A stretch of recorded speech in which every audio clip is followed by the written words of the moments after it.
جی ساز و سامان اکوپمنٹ اور ہتھیاروں سے روشنائی بھی دلوانا جو کہ یہ فوجی جوان استعمال کر کے اس ملک کا دفاع کرتے ہیں، یہ ایک بنیادی مقصد تھا۔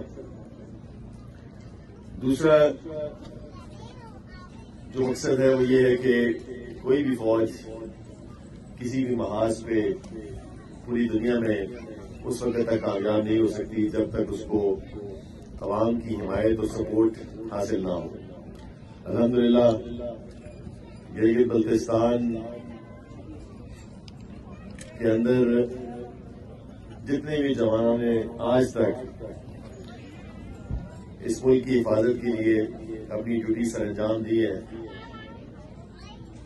ان کو ایک چیز جس کے اوپر ہمیشہ فخر اور جان بھی ایک دن جانی ہے، پھر تجھ کو کیوں حیرانی ہے، کر ڈال جو دل میں ٹھانی ہے، جب ہمت کی جو لانی ہے تو پتھر بھی پھر پانی ہے، اٹھ باندھ کمر کیا ڈرتا ہے، پھر دیکھ خدا کیا کرتا ہے۔ تو اگر آپ ہمت کریں، زندگی میں محنت کریں تو کوئی ایسی چیز نہیں ہے جو آپ حاصل نہ کر سکیں۔